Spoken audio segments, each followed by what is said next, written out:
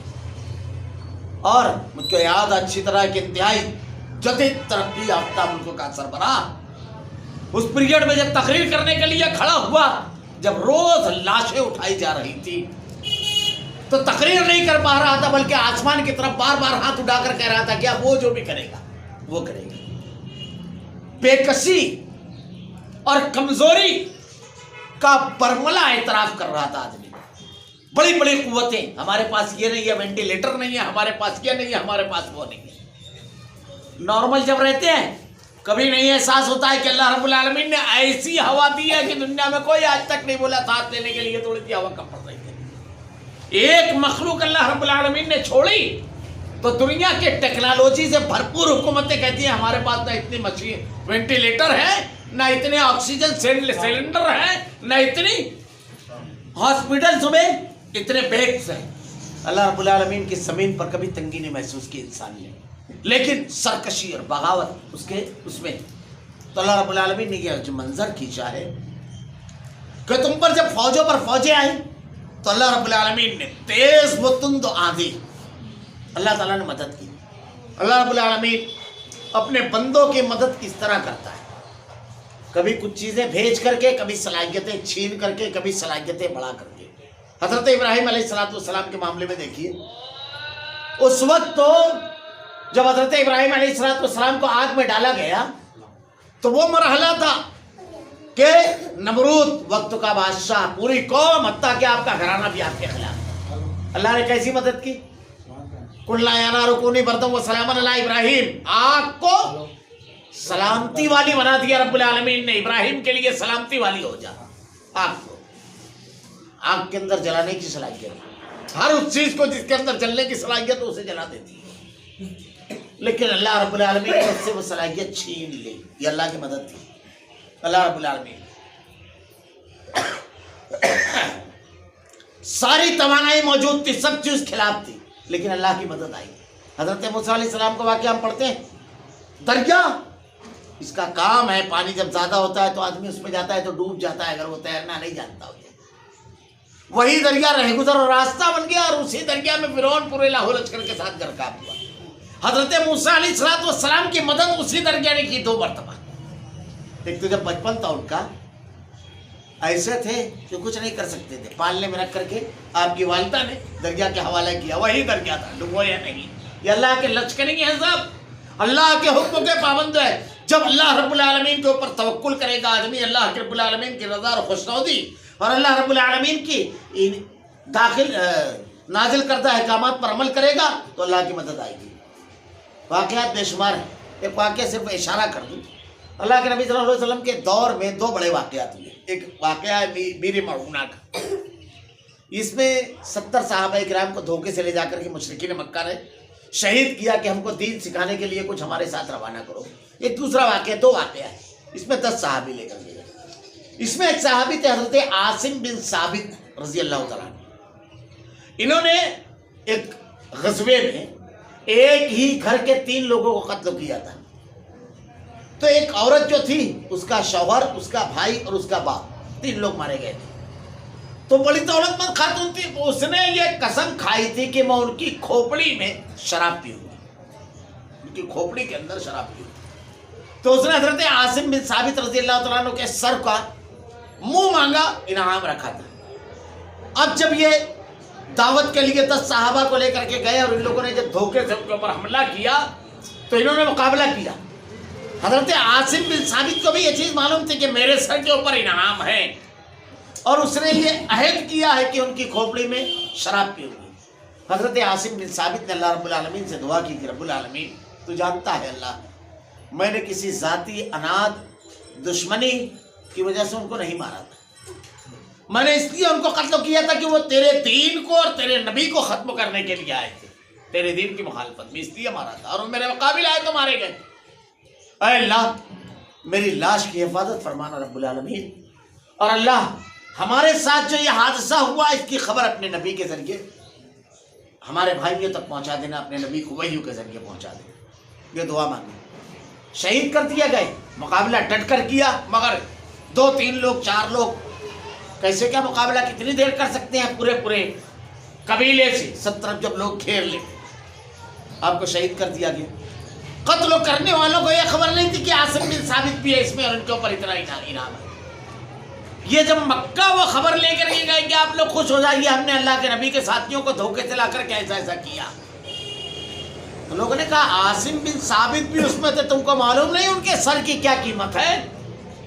جب ان کو پتہ چلا تو کہا ہم کا سر کاٹ کر لا دیا۔ اب جب یہ لوگ سر کاٹنے کے لیے گئے، اللہ سے دعا کی تھی انہوں نے، جب سر کاٹنے کے لیے گئے تو شہد کی مکھیوں کا جتھا وہاں پر آ گیا اور ان لوگوں پر حملہ آور ہوا۔ اب جب انہوں نے دیکھا بڑی بڑی مکھیاں، یعنی معمولی سائز کی نہیں، نارمل سائز سے بڑی، تو دور ہٹ گئے کہ ابھی رات تاریخ جب ہوگی، اندھیرا چھا جائے گا، مکھیاں اپنے چھتوں پر چلی جائے گی، اس کے بعد ہم لاش کا سر کاٹ لیں گے۔ اس سے پہلے اللہ رب العالمین نے بارش برسائی، جبکہ موسم بارش کا نہیں تھا، موسلا دھار بارش، اور ایسی بارش جس میں راستے ندی اور نالوں میں تقسیم ہو جاتے ہیں، مطلب راستوں پہ پانی بہنے لگتا ہے، ایسی بارش برسائی اللہ تعالیٰ نے۔ یہ لوگ جب صبح وہاں پہنچے تو زمین بالکل چٹکل تھی، اور حضرت عاصم بن ثابت رضی اللہ تعالیٰ عنہ کے لاشے کا کوئی پتہ نہیں۔ حضرت عمر رضی اللہ تعالیٰ عنہ نے ارشاد فرمایا اس پر کہ اللہ رب العالمین اپنے نیک بندوں کی مرنے کے بعد بھی حفاظت فرماتا ہے، مدد فرماتا ہے۔ اللہ رب العالمین نے مدد فرمائی ایسے، اللہ رب العالمین کی مدد مختلف انداز میں آتی ہے، موسموں سے، مختلف حالات سے، مختلف انداز میں۔ یہاں اللہ رب العالمین نے اپنی جس مدد کا تذکرہ کیا اس نے تند و تیز آندھی اور ایسے لشکر بیچے جنہیں تم نے نہیں دیکھا۔ غزوہ خندق کے بارے میں حضرت حذیفہ بن یمان رضی اللہ تعالیٰ عنہ ایک صحابی تھے۔ ہمارے یہاں نوجوان ذہانت کے واقعات لوگوں کے سنتے اور پڑھتے ہیں، حالانکہ صحابہ کرام کی ذہانت کے واقعات اگر آپ پڑھیں، دنیا کے ذہین ترین لوگ تھے۔ اللہ رب العالمین نے قیامت تک کے اس دین کی ذمہ داری ان کاندھوں پر جو ڈالی تھی، تو ان کی قوت فیصلہ، ان کی ذہانت، ان کا تدبر اور حالات پر ان کی باریک نظر، یہ تمام چیزیں بالکل منفرد تھی ان کی صحابہ کرام کی۔ ہم کبھی اس زاویے سے صحابہ کرام کی سیرت کا مطالعہ کریں۔ اللہ کے نبی صلی اللہ علیہ وسلم اس غزوے میں جب گئے تو حضرت حذیفہ بن یمان رضی اللہ تعالیٰ عنہ کہتے ہیں ان سے ایک نوجوان نے کہا کوفہ میں کہ اگر ہم اللہ کے نبی کے دور میں رہتے تو آپ کے پیر قدم زمین پر نہیں رہنے دیتے، اپنے کاندھوں اور اپنی گردن پر رکھتے۔ حضرت حذیفہ رضی اللہ تعالیٰ عنہ نے ارشاد فرمایا ہم جن مشکل حالات سے گزرے ہیں ان کا تم کو اندازہ ہے، آج تم کہہ رہے ہو نہ جانے کیا کرتے ہو۔ اور اس کے بعد غزوہ خندق احزاب کا یہ جو اللہ تعالیٰ نے بیان فرمایا اسی واقعے کو بیان کیا کہ احزاب کی رات جب کہ اللہ کے نبی صلی اللہ علیہ وسلم کے ساتھ انتہائی محدود تعداد صحابہ کرام کی، منافقین آتے تھے اور اجازت مانگتے تھے کیونکہ سب طرف سے لشکر نے گھیر رکھا تھا مدینے کو، سامنے سے اندر یہودی بغاوت کر چکے تھے اور مسلمان مرد بچے اور عورتیں ایک قلعہ نما گڑھی میں موجود تھے اور صرف ایک مرد حسان بن ثابت، اور ان کو بھی ایسا عارضہ تھا کہ وہ بیماری نہیں لڑ سکتے، وہ ایسی بیماری تھی کہ لڑائی نہیں کر سکتے، یعنی ان کو خون دیکھ ہی نہیں سکتے تھے، ایسا عارضہ تھا۔ کبھی بھی اس پر اگر حملہ ہوتا تو ذرا دیر کے اندر ان کی تمام کے تمام عورتیں اور بچے غلام ہوئے اور لونڈی ہو جاتے، ذرا دیر، اتنا سخت معاملہ تھا۔ اسی میں ایک منافق کا جملہ ہے، وہ کہتا ہے کہ اللہ کے نبی تو کہتے تھے کہ تم کو کیسر و کسرا کے خزانے اللہ رب العالمین دے گا، یہاں یہ صورتحال ہے کہ ہم پاخانے کے لیے جاتے ہوئے خوفزدہ ہیں کہ کہیں مار نہ دیے جائیں، ہمارے گھر کھلے ہوئے۔ منافقین اجازت مانگتے اللہ کے نبی چھوڑ دیتے۔ ایسے ہی مرحلے پر جب انتہائی شدید سرد رات، انتہائی تاریک رات، اللہ کے نبی صحابہ کرام کے پاس آئے اور آپ نے اللہ کے نبی نے مخاطب ہو کر کے کہا کہ اے لوگوں اٹھو، تم میں سے کوئی شخص اٹھے اور دشمن کی خبر لے کر آئے، میں اللہ سے دعا کرتا ہوں رب العالمین مجھ کو اور اسے جنت میں رفیق رکھے، ساتھ میں رکھے، وہ میرے ساتھ جنت میں ہو۔ 3 مرتبہ آواز لگائی۔ حضرت حذیفہ بن یمان رضی اللہ تعالیٰ عنہ کہتے ہیں یہ وہ صحابہ کرام تھے جو ایک اشارے پر جان دے دیا کرتے تھے، لیکن رات اتنی تاریک تھی، سردی اتنی شدید تھی، ہوائیں اتنی تیز چل رہی تھی۔ عبداللہ ابن عمر رضی اللہ تعالیٰ عنہ کہتے ہیں کہ میرے ماموں حضرت عثمان بن مظعون نے مجھ سے کہا کہ میرے گھر سے جا کر کے لحاف پر کھانا لے کر گیا، چادر، سردی کی وجہ سے۔ میں جب وہ لانے کے لیے گیا تو اتنی تیز ہوا تھی کہ ڈھال سے میں ہوا کو روک رہا تھا، تاکہ ڈھال کا اوپر کا جو لوہے کا ٹکڑا ہے وہ گر گیا، میں چل نہیں پا رہا تھا، بڑی تیز ہوا تھی، آندھی ایسی آئی تھی۔ حضرت حذیفہ بن یمان رضی اللہ تعالیٰ عنہ کہتے ہیں میرے پاس ایک چھوٹی سی چادر تھی جس میں آدھا پیر کھلا ہوا تھا، تو میں اکڑوں بیٹھ کر کے اپنے آپ کو چادر میں لپیٹے ہوئے تھا اور سردی انتہائی شدید تھی۔ اللہ کے نبی نے جب آواز لگائی 3 مرتبہ، چوتھی مرتبہ حضرت حذیفہ رضی اللہ تعالیٰ عنہ کا نام لے کر کہا حذیفہ اٹھو۔ حضرت حذیفہ بن یمان رضی اللہ تعالیٰ عنہ کہتے ہیں جب اللہ کے نبی نے میرا نام لیا تو اب میرے پاس کوئی چارہ نہیں تھا کہ میں نہ اٹھوں۔ اور میں ایک بات اکثر کہا کرتا ہوں کہ اللہ کے نبی صلی اللہ علیہ وسلم کی سیرت طیبہ پڑھیے، آپ دنیا کے سب سے عظیم قائد، سب سے کامیاب قائد تھے، اور قائد میں ایک خوبی بہت بڑی کیا ہونا چاہیے، کسی بھی کام کو اگر اس کو کروانا ہے تو اس کام کی صلاحیت جس آدمی میں اس کو استعمال کرے، ورنہ اگر اس میں وہ صلاحیت نہیں اور آپ نے وہ کام اس کو دے دیا تو کام بھی خراب ہوگا اور آدمی بھی ضائع ہو جائے گا۔ اور ہمارے یہاں قائدین کا معاملہ ایسا ہے، معاف کیجیے گا، چاہے چھوٹا سا ادارہ ہو، چاہے گھر ہو، چاہے کوئی ہو، ہم کو جو چیز جو پسند ہوتا ہے، اگر مجھ کو کوئی پسند ہے تو میں اس کو قوم پر لاد دوں گا، چاہے اس کے اندر صلاحیت ہو نہ ہو، نتیجہ یہ ہے کہ کام بھی بگڑتا ہے اور آدمی بھی ضائع ہو جاتا ہے۔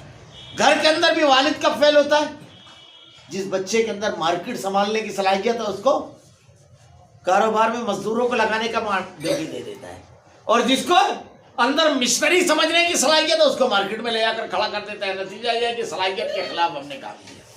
اللہ کے نبی صلی اللہ علیہ وسلم نے جو افراد کا انتخاب کیا ہے کسی بھی کام کے لیے، سیرت پڑھیے، اس میں آپ کو یہ چیز ملے گی، اور زندگی میں وہ شخص ہمیشہ کامیاب ہوگا جو صحیح فرد کو صحیح کام دے۔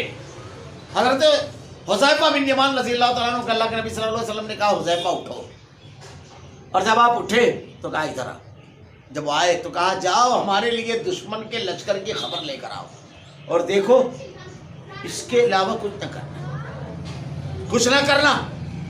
یہ جملہ کیوں کہا اللہ کے نبی صلی اللہ علیہ وسلم نے اور کس سے کہا؟ حضرت حذیفہ بن یمان رضی اللہ تعالیٰ عنہ کون تھے جانتے ہیں؟ اتنا تحمل، اتنی بردباری تھی ان کے اندر کہ ہم حیرت زدہ رہ جاتے ہیں ان کا واقعہ پڑھ کر۔ اتنی بردباری، اتنا تحمل، اتنی قوت برداشت۔ سنو کون تھے حضرت حذیفہ رضی اللہ تعالیٰ عنہ۔ بے شمار واقعات ہیں ان کے، بس صرف ایک واقعہ بتا رہا ہوں۔ غزوہ احد میں جب اللہ کے نبی صلی اللہ علیہ وسلم کی شہادت کی جھوٹی خبر ہوئی، مسلمانوں کا جو لشکر تھا وہ وادی میں تھا۔ احد میں جو درہ تھا وہاں سے جب حضرت خالد بن ولید رضی اللہ تعالیٰ عنہ نے، جو اس وقت تک ایمان نہیں لائے تھے، حملہ کیا پیچھے سے، مسلمان مال غنیمت سمیٹ رہے تھے، اچانک سروں پر تلواریں چلنے لگی۔ اسی میں شیطان نے ایک للکار لگائی، لوگوں پیچھے، تو مسلمان پیچھے پلٹے تو اپنے ہی بھائیوں پر تلواریں چلانے لگے۔ ایسا ہی منظر نہ آنے میں حضرت حذیفہ کے والد محترم حضرت یمان داخل ہوئے میدان جنگ۔ حضرت حذیفہ رضی اللہ تعالیٰ عنہ کی نظر اپنے والد پر پڑ گئی۔ ذرا سا غور کیجیے اور دیکھیے منظرنامہ کتنا اولناک ہے، کتنا دل کو دہلا دینے والا ہے۔ حضرت حذیفہ رضی اللہ تعالیٰ عنہ نے اپنے والد کو دیکھا اور یہ دیکھا کہ مسلمان تلواریں لے کر ان کی طرف لپک رہے ہیں، دشمن کے لشکر کا آدمی سمجھ کر کے۔ حضرت حذیفہ رضی اللہ تعالیٰ عنہ بڑی بلند آواز سے کہتے ہیں کہ لوگوں یہ ہمارے والد یمان ہیں، یہ مسلمان ہیں۔ آپ نے 2-3 مرتبہ یہ آواز لگائی، لیکن آپ کی آواز لوگوں کے کانوں تک جائے اس سے پہلے لوگوں کی تلواریں حرکت میں آ چکی تھی، اور بالکل آپ کے سامنے اہل ایمان نے حضرت یمان رضی اللہ تعالیٰ عنہ کو شہید کر دیا۔ اس وقت تو بیٹا اس کے باپ کے ساتھ جب یہ ہو تو کیا کیفیت ہوگی، لیکن ان کا تحمل اور بردباری دیکھیے۔ حضرت حذیفہ رضی اللہ تعالیٰ عنہ کا جملہ تھا، اللہ تم پر رحم فرمائے، یہ تو میرے والد حضرت یمان تھے۔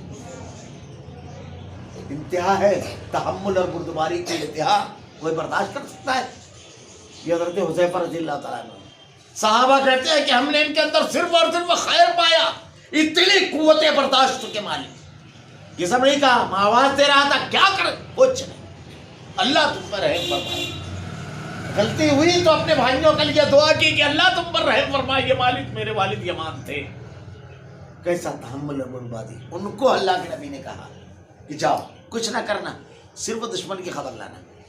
حضرت حذیفہ رضی اللہ تعالیٰ عنہ کہتے ہیں سردی اتنی شدید تھی، لیکن اللہ کے نبی نے میرے لیے دعا کی کہ اللہ اپنے اس بندے کی دائیں بائیں آگے پیچھے ہر طرف سے حفاظت فرمانا رکھتا ہے۔ وہ کہتے ہیں کہ میری آدھی ٹانگیں کھلی ہوئی تھی، لیکن میں چلنا جب شروع کیا تو ایسا لگ رہا تھا میں جیسے کسی حمام میں، یعنی پیک جگہ پر چل رہا ہوں۔ میں جب دشمن کے لشکر میں گیا تو ابو سفیان کو اس سے پہلے جانتا نہیں تھا، جو پورے لشکر کا سپہ سالار تھا اور ایمان نہیں لائے تھے اس وقت۔ تو میں نے دیکھا کہ ہانڈیاں الٹ گئی ہیں، ہوا اتنی تیز ہے کہ خیمے اپنے مقام پر نہیں ہیں، سب پریشان ہیں، اور مختلف مقامات پر آگ جلا کر کے لوگ آگ کے گردوں، ہوا بہت زیادہ، سردی انتہائی شدید، آگ کے گردوں بیٹھے ہوئے ہیں، کھڑے ہوئے ہیں۔ میں بھی جا کر کے ایک الاؤ کے پاس بیٹھ گیا۔ اب میں جب وہاں بیٹھا تو ابو سفیان بڑے ذہین آدمی تھے، ان کو احساس ہوا کہ اس ہما ہمی میں محمد صلی اللہ علیہ وسلم کے لشکر کے کچھ لوگ ہمارے درمیان آ گئے، اس لیے ہر شخص اپنے بازو والے کو چیک کر لے۔ حضرت حذیفہ رضی اللہ تعالیٰ عنہ کہتے ہیں جیسے ہی یہ اعلان ختم ہوا میں نے بازو والے کی کلائی پکڑی اور اس سے پوچھا تیرا نام کیا ہے؟ وہ قبیلہ غطفان کے کوئی آدمی تھے، انہوں نے اپنا پورا ایڈریس بتا دیا۔ پوچھنے والے سے کوئی پوچھتا ہے، تب ہم لوگ آج کے واقعہ سن رہے ہیں تو ہم کو یعنی حاضر دماغی یہ سب تو سمجھ میں آتا ہے، لیکن ذرا غور کیجئے۔ آپ جانتے ہیں کسی بھی مقابلے میں کامیاب کون ہوتا ہے؟ جس کا ایکشن تیز ہو، اقدام تیز ہو۔ آپ پر کوئی حملہ آور ہو، آپ اس کے حملے سے پہلے آپ حملہ کر لیں، یہ ہے آپ کے حاضر دماغی ایسی چاہیے۔